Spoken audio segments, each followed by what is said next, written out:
What if the only thing holding you back is the way you see yourself? Not your background, not your circumstances, and not your talent. The real shift begins the moment you decide to carry yourself like someone who already belongs at the top.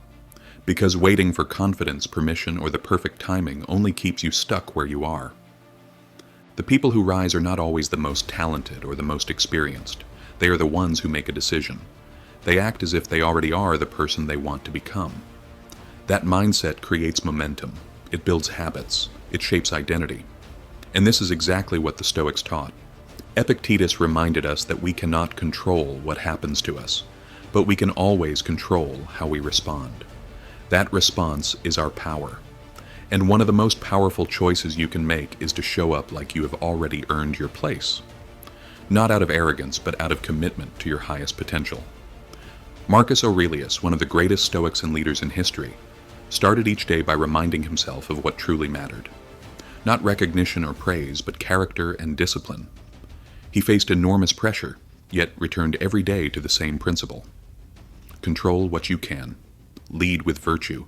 Do what is right. This video is about that mindset. Not pretending, not performing, but owning the decision to live fully. To act like someone who is already aligned with their purpose.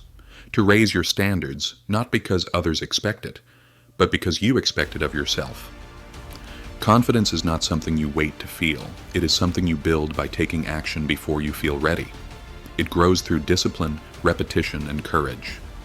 Every step you take reinforces the belief that you are capable, and that belief transforms how you move through the world. If you are ready to stop shrinking and start expanding into who you were meant to be, then you are in the right place. This is not a motivational speech. This is a shift in how you see yourself. It is the mindset that says, I will not play small. I will not wait. I will act now. Subscribe if you are serious about growth. That small action is a reminder that you are no longer sitting on the sidelines. You are choosing to lead yourself. Because when you lead yourself with discipline and purpose, everything else begins to align. Let's begin. The power of deciding to be the best. Everything changes the moment you decide. Not hope, not wish. Decide. That single decision can redefine your identity, your habits, and the trajectory of your life.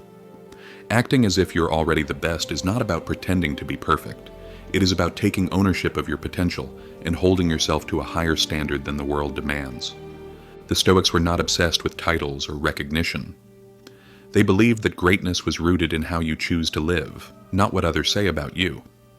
Epictetus taught that it is not what happens to you that matters, but how you respond.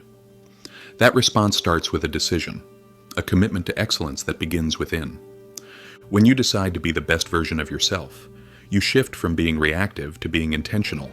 You stop waiting for opportunities and start creating them. You stop blaming others and start focusing on what you can control. That is real power. That is the foundation of self-mastery. This mindset does not mean you are better than others. It means you are better than your excuses. It means you have chosen to step into a level of discipline and purpose that most people are too distracted or afraid to reach. You become a leader, not by title, but by example. Marcus Aurelius never let his status as emperor define him. Instead, he used it as a reminder to stay grounded. He wrote in his journal, not to boast, but to hold himself accountable to his own principles. Every day he asked himself what kind of person he was becoming and whether his actions matched his values. That is what it means to live like the best. Not to impress, but to improve. When you commit to this mindset, you begin to notice a shift. Your words carry more weight because they are backed by action. Your presence becomes stronger because you are aligned with your purpose. You do not need to announce your value. People feel it when you walk into the room. The power of deciding to be the best is not about chasing perfection. It is about embracing progress. You learn to see challenges not as threats, but as invitations to grow. Every obstacle becomes an opportunity to sharpen your mind and deepen your character. That is the Stoic way. To see life as training, not punishment. You are not expected to have everything figured out. You are expected to show up. You are expected to choose strength over comfort, discipline over distraction, and purpose over ego. These choices, made daily, build a foundation of excellence that no one can take from you. The world may never recognize the work you do behind the scenes, but that does not matter. What matters is the way you show up when no one is watching. What matters is how you respond when life gets difficult. What matters is the person you become in the process. Every decision you make today sends a message to your future self. Are you building someone you can be proud of? Are you preparing yourself to handle the challenges ahead with grace and courage? Are you acting like someone who belongs at the highest level of life? That decision is yours. No one else can make it for you, and no one can stop you once you commit. The power lies in your ability to choose your standards, shape your habits, and follow through regardless of how you feel. This is what separates those who live with intention from those who drift through life. The decision to be the best is not something you make once. It is something you recommit to every day. When you wake up tired, when life gets messy, when things do not go your way, that is when the decision matters most. You will never regret choosing to live fully. You will never regret deciding to rise.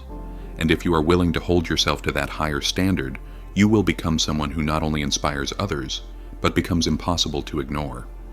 This is the power of that single decision. Decide who you are, then act like it. Why acting like you're the best matters? There's a reason why this mindset works. When you act like you are the best, you are not pretending. You are practicing. You are stepping into a mental framework that shapes everything about how you think, move, speak, and lead. It changes your posture, your energy, and your focus. It changes what you tolerate from yourself and from others. Most people misunderstand this idea. They assume it means walking around with inflated confidence or looking down on others. But that could not be further from the truth. Acting like you are the best has nothing to do with arrogance. It has everything to do with discipline. It means setting a higher standard for yourself, not to impress others, but to keep growing into someone you can respect. When you choose this mindset, you begin living on purpose. You start showing up with a level of intensity and clarity that makes everything around you sharper. You no longer drift through life hoping for things to happen. You make them happen. That alone makes you stand out in a world filled with hesitation and insecurity. Imagine a world-class athlete. That person is not cocky because of their achievements. They are grounded in their craft. They have trained their body and their mind to perform under pressure. That confidence is quiet. It is stable. It does not need to shout. It speaks through action. That is the kind of presence the Stoics admired, a presence built on preparation and virtue. Marcus Aurelius led millions, yet never saw himself as above anyone. He constantly reminded himself that his duty was to act with wisdom, justice, courage, and self-control. That was his standard, and he expected himself to meet it, not because of his title, but because of his values. That is what it means to act like the best. It is not about status. It is about showing up like a leader, regardless of your circumstances.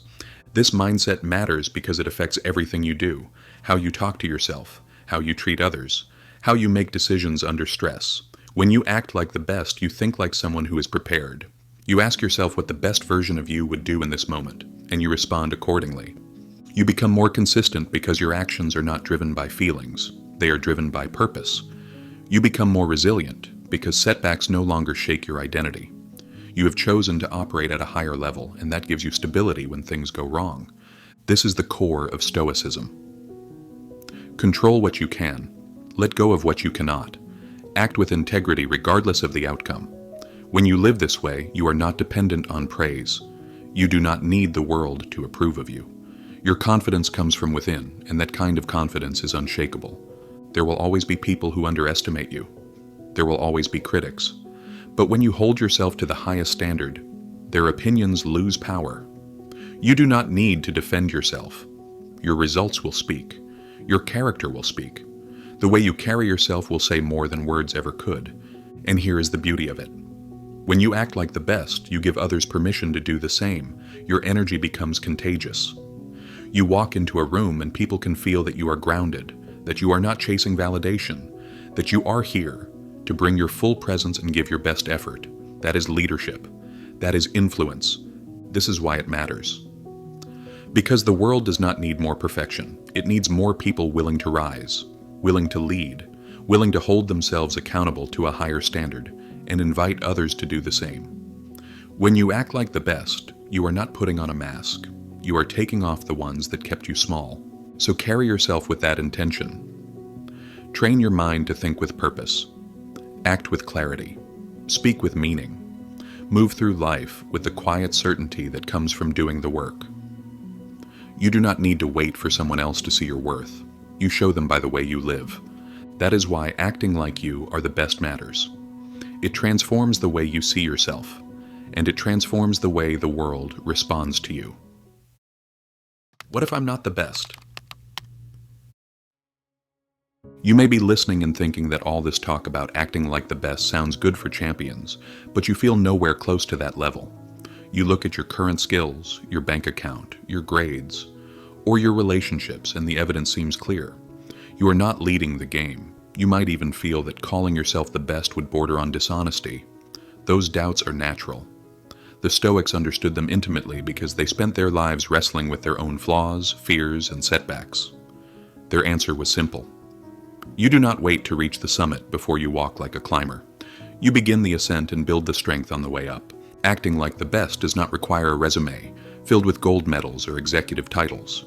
It requires a decision to carry yourself with purpose in every circumstance. The Stoic philosopher Epictetus was born into slavery and owned nothing except his mind. Yet he spoke with the conviction of a king because he understood that true status is rooted in character. You can claim that same authority over your life regardless of where you start.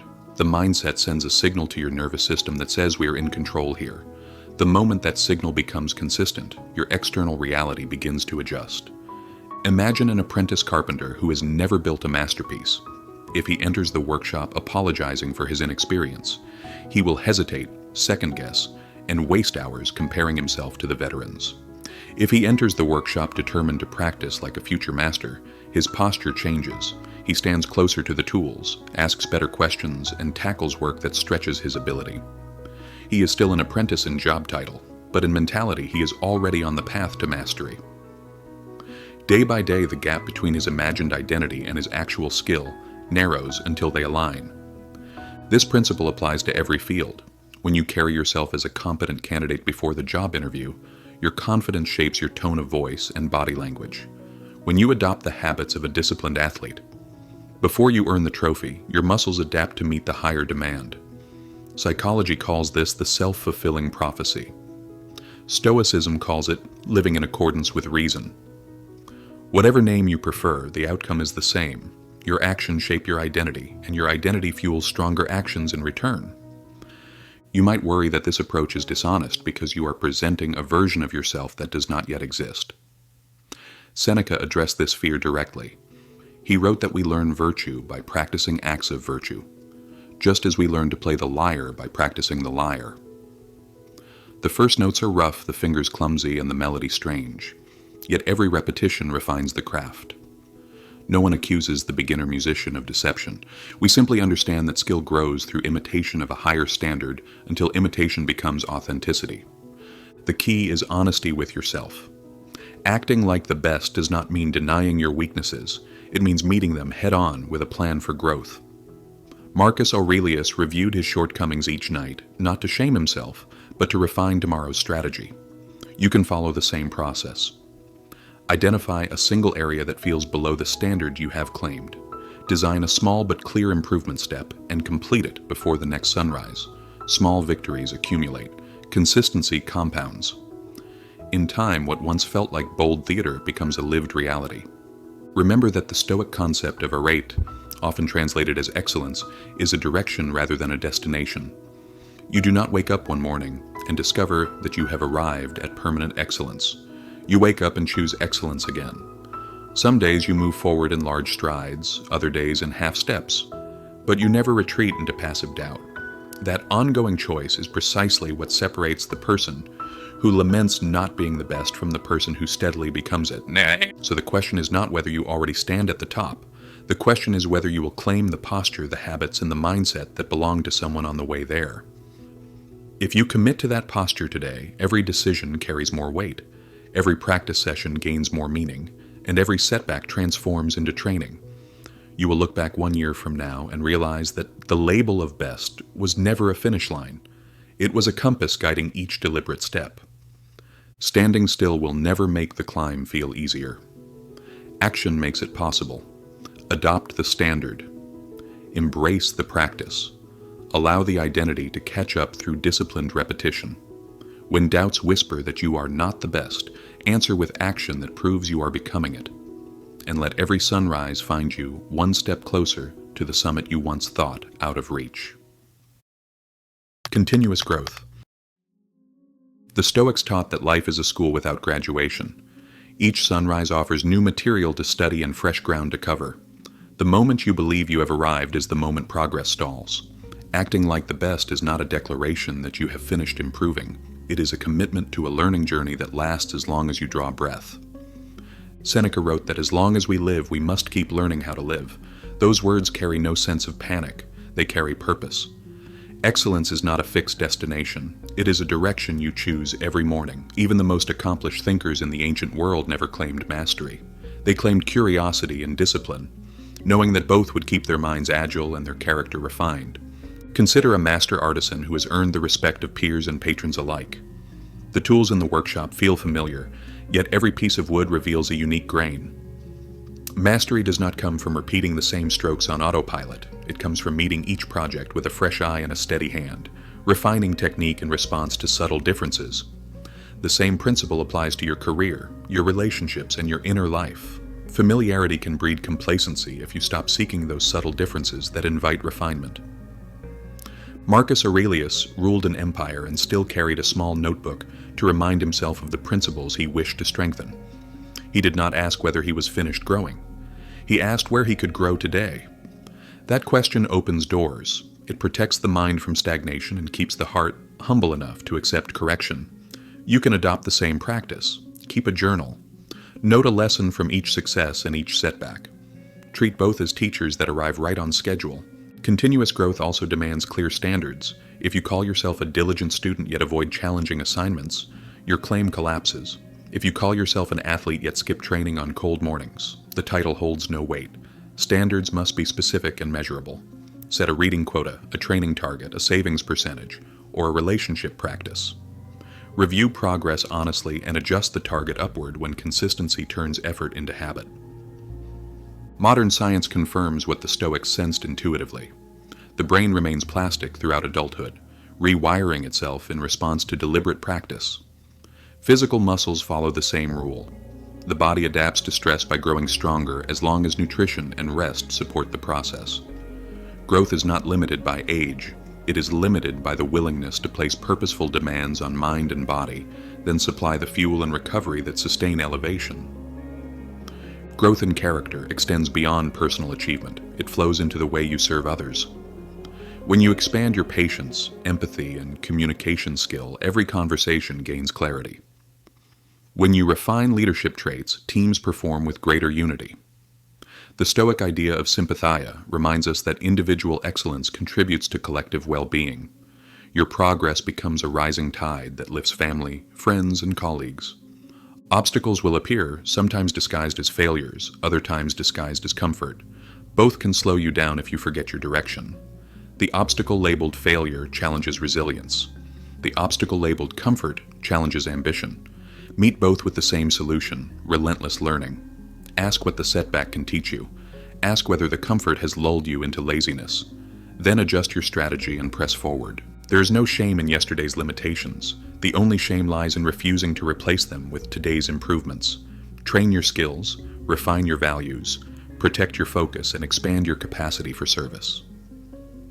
With each deliberate cycle of effort and reflection, you carve deeper grooves of excellence into the structure of your life.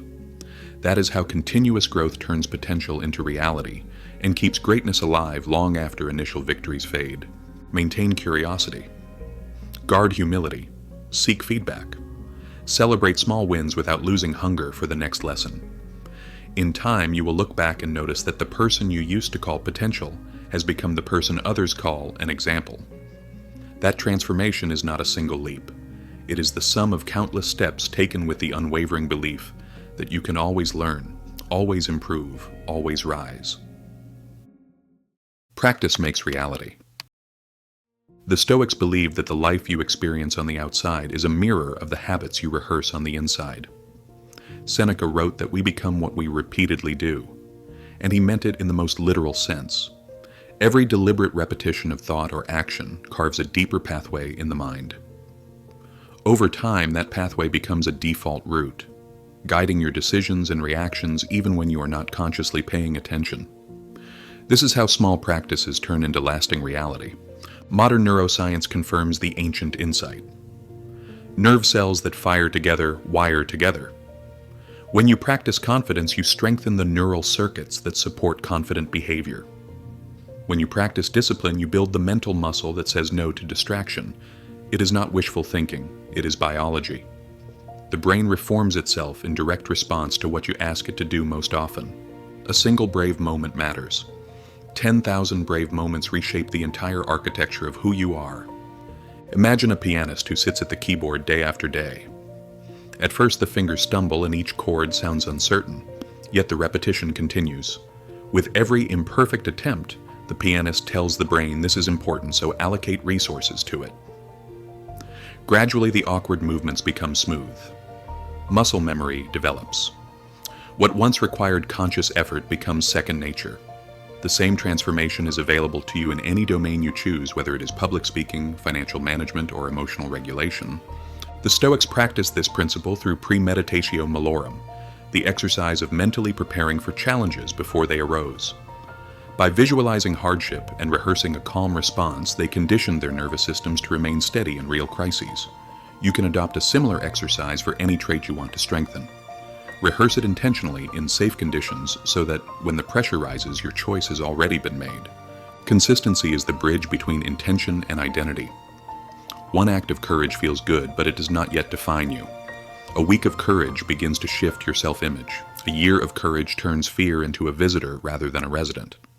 Many people give up before they reach this tipping point because they underestimate the compounding effect of steadfast practice.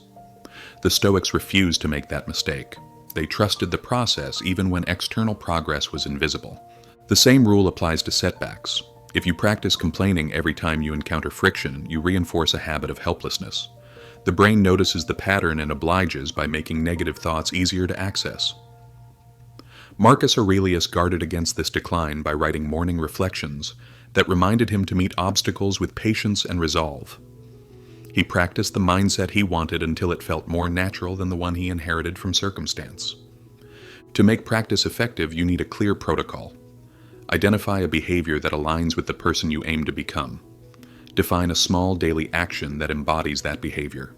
Track its completion and reinforce it with reflection. When you miss a day, investigate why without blaming yourself. Adjust the environment or the cue and return to practice immediately. Over weeks, the act will feel less like a task and more like a trait. Physical training offers a vivid example. If you decide to strengthen your body but only exercise when you feel motivated, you will plateau quickly. The body adapts to irregular stress by holding back. When you provide planned progressive stress, the body adapts by growing stronger. The discipline of a consistent training schedule does more than sculpt muscles. It sculpts the internal narrative that you are someone who honors commitments. That narrative influences food choices, sleep habits, and even how you handle workplace deadlines. Practice also shapes relationships. When you rehearse active listening, your friends notice. They feel heard and valued. That reaction reinforces your desire to listen well. The improved bond creates a network of support that benefits every other goal. In this way, one practice radiates outward, multiplying returns far beyond its original scope. Remember that the goal is not flawless execution. The goal is faithful repetition. Perfection is an illusion that paralyzes beginners. Progress favors those who show up, make adjustments, and show up again. The Stoics measured themselves by effort, integrity, and alignment with virtue because those metrics remain under personal control. Outcomes eventually follow, but they are secondary. Declare the identity you want. Design the habits that match it. Practice them until they no longer feel like practice, but like breathing. In that moment, reality has caught up to your decision. The life you live outside will finally reflect the work you have invested inside. That is the power of practice. It is how ideals become actions, and how actions become the unshakable truth of who you are. Facing weakness. Talking about strength is easy. It sounds inspiring to speak of confidence, discipline, and excellence. But real self-mastery does not come from avoiding your flaws. It comes from facing them directly. The Stoics never pretended to be perfect. They examined their weaknesses constantly, not with shame but with the intention to grow. To them, strength was not about having no flaws. It was about the courage to confront them and the discipline to improve. Acting like the best does not mean acting like you have no problems. It means being honest with yourself. It means recognizing where you fall short and choosing to work on those areas day by day. Marcus Aurelius, despite being one of the most powerful men in history, wrote about his own impatience, distractions, and temptations. He did not use his position to justify weakness. He used it as motivation to lead himself first. Weakness is not something to hide. It is a signal. Every time you notice a behavior, habit, or thought that holds you back, you are being shown where growth is possible. But growth only happens when you are willing to look inward with clarity and courage. That kind of self-awareness is not comfortable, but it is necessary. Epictetus taught that it is not events that disturb us, but our view of them. That includes how we view ourselves. If you treat your flaws as permanent, they control you. If you treat them as signals for action, they empower you. Your limitations are not who you are. They are temporary conditions that can be reshaped through consistent effort. Start by being honest. What patterns are slowing you down? Where are you avoiding responsibility? Ask these questions not with judgment, but with curiosity. A Stoic faces discomfort with calm intention, knowing that every challenge is an opportunity to become stronger. When you face your flaws, you also become more understanding of others. You stop expecting perfection and start encouraging growth. This does not mean lowering your standards. It means leading with strength and empathy at the same time. Progress begins with truth. Surround yourself with people who will challenge you. Ask for feedback, accept correction. Seneca believed that wise people welcome honest reflection, not to feel inferior, but to sharpen their minds and improve their character. Acting like the best is not about avoiding failure, it is about learning from it. Greatness comes from those who are willing to examine what is broken and rebuild it. That is how you rise. Not by pretending to be perfect, but by improving what is real. Elevate those around you. Acting like the best is never just about you. True greatness is not measured by personal gain alone, but by how much you elevate those around you. The Stoic path reminds us that mastery includes responsibility to others. If your growth ends at your own success, then you've missed one of the most powerful parts of the journey. The Stoics use the word sympathia to describe the deep connection between all people. Marcus Aurelius wrote that what benefits the hive also benefits the bee. He understood that individual virtue strengthens the whole. When you act like the best, you become a living example of what is possible. Your presence gives others permission to raise their standards too. Think about the people who have shaped your life. Chances are it was not their titles or achievements that left a lasting impression. It was how they carried themselves. Their calm, their consistency, and their willingness to lead without needing recognition. These people led by example, and their influence still echoes. You do not have to wait until you reach a certain level before you start lifting others. Begin where you are. Show genuine interest in people's goals. Offer encouragement instead of criticism. Acknowledge the progress others make, even if it seems small. These simple actions build a culture of growth and trust that benefits everyone. The Stoics believed that virtue spreads like heat through metal. One person living with intention can inspire an entire group. Your consistent habits, punctuality, honesty, discipline become contagious. Others start to mirror your behavior without being told to. Elevating others also deepens your own growth. Teaching clarifies your thinking. Mentoring reveals blind spots. When you help someone else rise, you sharpen your own skills and reinforce your values in the process. Leading others becomes one of the most effective forms of personal development. It is important to remember the difference between elevation and competition. One helps everyone rise, the other relies on someone else losing. A Stoic mindset sees others not as threats, but as partners on a shared path to virtue. When you can genuinely celebrate someone else's success, you show that your confidence is rooted in self-mastery rather than insecurity. The best leaders lift others through presence, encouragement, and clarity. They inspire without dominating. They guide without needing control, and they remain open to learning from everyone, no matter their status or experience. Choose to be that kind of leader. Let your actions inspire growth in others. When you lift those around you, your own path becomes even more meaningful. How to handle failure. Failure visits everyone and it arrives uninvited. The Stoics expected it and prepared for it. They knew that falling short is not the opposite of success, but part of its very path. When you decide to act like the best, you do not promise yourself a life without setbacks. You promise yourself an unbreakable commitment to rise after every fall. Marcus Aurelius wrote that what stands in the way becomes the way. In other words, failure is a teacher disguised as a barrier. Your job is to remove the disguise, study the lesson, and continue forward with greater wisdom.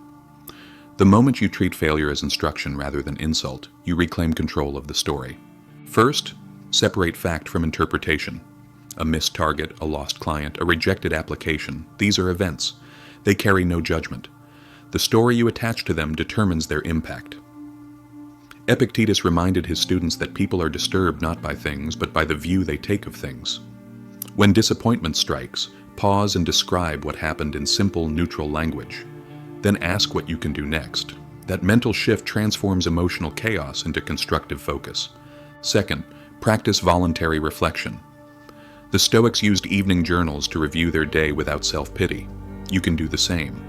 Write down the failure, identify the decision that led to it, and note one better action for next time. This habit turns regret into a strategic asset. Over weeks, those small corrections accumulate into significant growth. Third, safeguard your identity. A single failed attempt does not define your worth. Seneca observed that no one is crushed by misfortune unless they first allow themselves to be deceived by prosperity. In other words, if your confidence relies on constant wins, it will vanish when the winds pause.